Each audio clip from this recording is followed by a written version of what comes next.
Okay, this is part 2 of our meet and eat. So we left off at the park. Yes. I know I'm happy that you're still utilizing your coping strategies. You keep on moving forward, which really is great for me to hear because I was concerned that you were going to have a breakdown at some point. Me too. But I'm happy you're keep pushing and fighting the good fight. But I have to talk to you about our safety plan because I am a little bit worried about you continuing to go to the woods knowing you don't have service. Yeah. So what do you think we can do a little bit different, for right now? In general, I mean, even if this didn't happen to you with Peter, let's be safe. So talk to me. That's true. That's not so much of a concern, being in the middle of nowhere with no cell phone service. So I can, try to make sure if I do have cell phone service. If I don't, let mom know. Yes. Okay. But let her know what time you're going, when you're coming back, things like that. Yeah. Maybe ask if mom wants to come with me. Okay. Yeah. I could bring the dog. Mm-hmm. Friendly, but pretty good at protecting people. Yeah. Well, the ones that are close. Oh yes, I have a Strava app, so my mom can look and see where I'm going and like location-wise, like on a map. So if she notices that that's not completed, and I told her I would be done with my hike by 3, she would be questioning, right? So she can always call the park rangers and be like, I need to find my daughter. Good. Yes. Good. That's very important. I think the other thing too is even if you have cell phone service, I think our phone we have to make sure it's charged, okay? Yes. And that's important, okay? So I always forget that one. No, that's important. So I mean, I'm happy that you're still biking, you're still, walking. You're looking for your own comfort and trying to heal and think and process. I'm happy that when we talk about what your goal is for the safety plan is just keep yourself safe from Peter. Right now will be the main focus for you right now because it's very new. You have your restraining order in place. You know what to do if he violates that. What does it mean if he violates the restraining order? What do you think that means? Technically breaking the law. Yeah. Okay. So that paper, yeah, it does protect you in a sense that if wherever you are, even if you don't have the paper, it's on file. So if he was just in, I think, what is it, 50 feet, 25 feet of you? Yeah, something, yeah. Yep. 50 feet, yeah. That you would need to, you can call and he's in violation that he can get arrested, Good. So that's important. I think it's great that on our safety plan, we've added 911, your parents, and New Hope. Yeah, so New Hope, if I call them, they'll be able to help me. Okay. Yeah, I mean, I'm going to give you all the resources for them. I can, after our session, we can definitely do it together if you want. But this agency is such a great agency because, I'm happy that you have your mom and you have your dad and you have your core group of friends. I just wanted to make sure that if you really felt like you really needed to relocate and get out of this area, they can help you with that. They have undisclosed locations for women who've experienced abuse and needing to get away or like fleeing their partners. Oh, that's good. Anywhere, sometimes in the state and outside of the state. Okay. So it's almost like a witness protection Yeah, without sounds like changing it. your name. Okay. But people go through great lengths to keep themselves safe, and Wow. it's very important for us to know how safe you really feel or how much danger you think you may be in, because sometimes you may be assessing it in a different way. So it's good to talk with someone about that. So I'm happy you disclose things with me. Thank you, me too. But this is a great resource for you because they want to help keep you safe and keep you on this journey of learning what it is to be in a healthy relationship and what that should look like. Because I'm not used to what it's supposed to look like. I mean, look at my parents. Well, and that's the thing. It's hard to break things, cycles, right? Because remember, sometimes we learn what we see. And there's people who can, you have 5 other siblings. And, you have a brother who is an aggressor. You have a sister who would never let anyone do anything to her. Very healthy relationship. You know what I mean? Everyone handles things different. At the end of the day, when we meet these people, do they say, hi, my name is Joe and I'm a monster? No.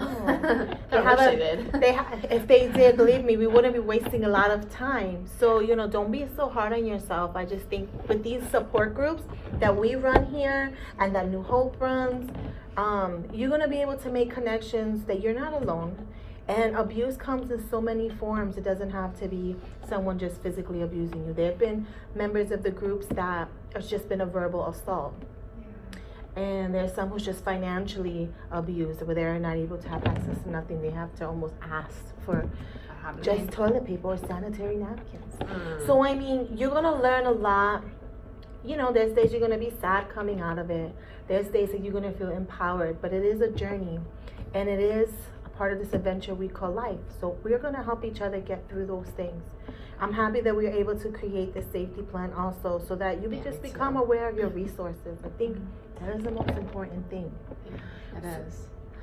You know? I have a question. Talk to me. So when we were talking about, safety, and we were talking about, letting mom know when I go on my hike or my bike rides, does New Hope happen to have anything like a self-defense class, or like, any other ways to defend myself? I mean, the cops tried to talk to me about like pulling into the driveway, so that way when I do leave my parents' house, I'm able to like have full view. Right? Well, I'll tell you one thing. In speaking with a New Hope and working with them for the amount of time that I have, they don't encourage someone to retaliate against their aggressors, right? Because oftentimes, it doesn't matter if it's a male or it's a female. We don't want to put them in imminent risk. So I feel as though it's a great conversation to have with them. But through my groups, in my group, there is actually someone who was physically abused in a domestic violence situation for like 8 years. And when she finally left, she was empowered to have and create this self-defense class. And she is an extraordinary woman who's overcome a lot. I mean, and I think that would be a great resource for you to connect to if that's something you feel that's going to make you feel more confident and make you feel safe in your own skin. Or just, if your goal is just to learn how to defend yourself, not your goal to, I want to hurt this person. Because it's okay to feel that way. I think it's very normal for someone to want to make sure that someone suffers for what they did. But it's also okay to feel guilty if things change and shift. Remember, you were with someone for 6 years who spent 6 years charming you and manipulating you to have you come down this path where you are today. It's okay to feel that way, because it's... I mean, it's normal. I would be lying to you if I sit here and say, no, you're not going to love him. No, you're not going to miss him. You're not going to think about great times. Because oftentimes it was those great moments, even though they may have been few and in between, they keep you there. Because you are still in love with the person that you first met. And he's really the stranger, because the person who really was the monster that we learned to be, right? So I know we have in our groups on Fridays,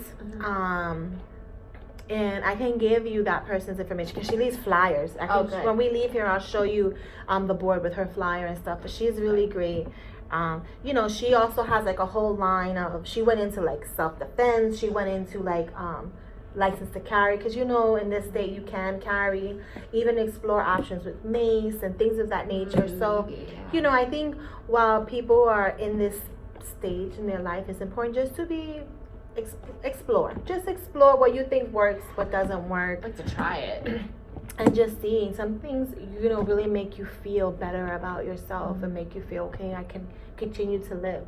At the end of the day, we want to make you feel like you're not always on alert or at high risk of something happening, but being prepared. So if something did, what can we do? Because I do feel like I'm on guard. So well, self-defense. You have to remember, this is very new, and I think that is a great source of support for people. Some people love that, some people don't, but it's something worth exploring.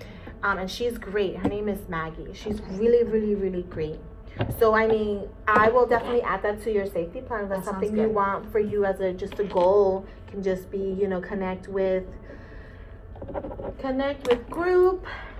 I think it will definitely help me feel more confident when I'm out hiking or I go to work or go to school, because I still feel like I'm on guard. I'm like in defensive mode. So maybe with the self-defense, I can be like, you know what? Go ahead, try me. I got it. And I know what you mean by not having that in my head where I want to harm someone. I mean, sometimes I kind of wish he goes in crazy debt and, something else happens to him. But not for me to do it unless I need to defend myself? Yeah. Okay. No, Cool. that's good.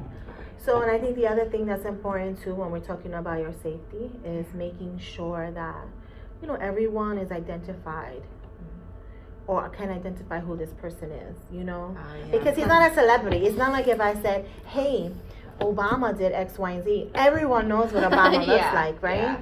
But not everybody knows what Peter looks like. So, I know we talked a little bit about making sure that, you wanted your school, your work, your supervisor, your doctors to have a copy of a restraining order. But with his picture, I don't think mom needs it or some of your friends. They don't need that. They know. Okay. And always remember that with your restraining order, you don't have to have it on you. Okay, good. It's in the system. Ah, all right. So, if Good you to know. yeah, so I think something else that's important with this action plan, safety plan that I want you to just keep in mind. If you do see him, Yeah. I don't, think about it. This is a paper you have to keep you safe. And if you are in a safe environment, is it safer for you to flee and run to your car alone? Is it better for you to stay and look for help there? Look for a security guard in the building. Let a staff know. Let a teacher know. Let a coworker know. I need you to just walk with me. Okay. It's less likely for someone to approach you when they know you're not alone because you're not vulnerable. Keep that in the back of your mind with things, That's a good idea because I would probably flee to my car and escape, but yeah. That's anyone's initial reaction, right? To just go. But I want you to this safety plan is also just being mindful of, does fleeing mean, should that be a part of your safety plan? And when is it appropriate to do that? So do you have a better understanding of when that should be? Okay, great. I know this looks like a big mess, but we're going to rewrite this over so you could understand it. And it's something good for you to have, for you if you're thinking or you're questioning something until you kind of got it. It's a good guide to have. Yeah, and I have it in my record as well, so I'm mindful because you already gave me a picture of Peter. Just so I know, okay, this is what. But, again, we're meeting here at school, and I have no problem meeting with you in your areas until you feel more comfortable meeting up and you feel in a safer place. Because remember, Peter does know a lot of things about you, and you're trying to just throw things off. Thank you for being understanding. No, and I understand you really don't want to relocate. You don't want to up your life, just pick up and just uproot your whole life. It's hard. But for some people, that's something that they need to do.